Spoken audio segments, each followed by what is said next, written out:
और किया गया है कि एक कमल का फूल, सदियों पुराने किले और पन्नों पर लिखे गए कुछ नियमों में क्या समानता है? पहली नजर में तो शायद कुछ भी नहीं लगता। बिल्कुल, लेकिन आज के इस गहन विश्लेषण में हमारे सामने जो रिसर्च नोट्स और जनरल नॉलेज के स्रोतों का ढेर है ना, उनका मकसद इसी गुत्थी को सुलझाना है। हाँ, और आज का मिशन यही डिकोड करना है कि कैसे ये बिखरे हुए बुनियादी तथ्य एक पूरे राष्ट्र की पहचान का ताना बाना बुनते हैं। तो इस ताने बाने को समझने के लिए ना सबसे पहले प्रकृति की ओर देखना होगा। मतलब हमारे स्रोतों में दो तथ्य ऐसे हैं जो सीधे तौर पर प्रकृति के नियमों से जुड़े हैं। सही कहा। जैसे पहला सार्वभौमिक सत्य है कि सूर्य हमेशा पूर्व में उगता है। मतलब एक ऐसा भौतिक नियम जो किसी राजनीतिक सीमा का मोहताज नहीं है। हाँ, और दूसरा है 5 जून को मनाया जाने वाला विश्व पर्यावरण दिवस, जो इस बात की सार्वजनिक स्वीकारोक्ति है कि पूरी मानव सभ्यता इसी प्राकृतिक संतुलन पर टिकी है।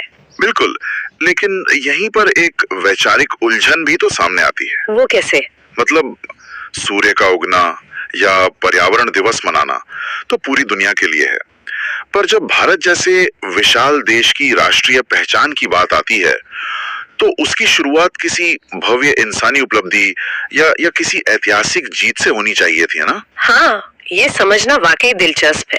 इसके बावजूद हमारे दस्तावेजों के मुताबिक भारत का राष्ट्रीय फूल कमल है और राष्ट्रीय पक्षी मोर है। मतलब एक आधुनिक राष्ट्र अपनी पहचान तय करने के लिए इंसानी उपलब्धियों को दरकिनार करके प्रकृति का सहारा क्यों लेता है? इसका कारण शायद ये है कि इंसानी सत्ता या इमारतें समय के साथ पुरानी पड़ जाती हैं या ढह जाती हैं। हाँ, ये तो है। और मोर को केवल उसके खूबसूरत रंगों के लिए नहीं चुना गया था। ये एक ऐसा पक्षी है जो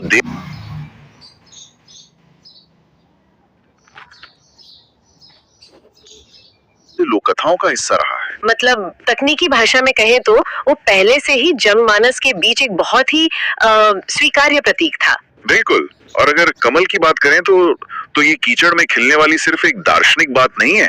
वनस्पति विज्ञान के नजरिए से देखें तो ये एक सर्वाइवर है। सर्वाइवर मतलब कठिन परिस्थितियों में भी टिके रहने वाला। हाँ, सबसे कठिन जलीय परिस्थितियों में पनपने और खुद को साफ रखने का ये एक बेहद उन्नत प्राकृतिक तंत्र है। अरे वाह, ये प्राकृतिक प्रतीकों वाली बात तो काफी तर्कसंगत लगती है, लेकिन अगर हम मानव निर्मित ढांचों की तरफ मुड़े तो स्रोत एक अलग ही तस्वीर पेश करते हैं। जैसे कि ऐतिहासिक लाल किला। हाँ, लाल किला जो दिल्ली में स्थित है और हमारी स्वतंत्रता और संप्रभुता का एक प्रमुख मंच है। यहाँ एक स्पष्ट विरोधाभास दिखता है। कैसा विरोधाभास? मतलब लाल किला तो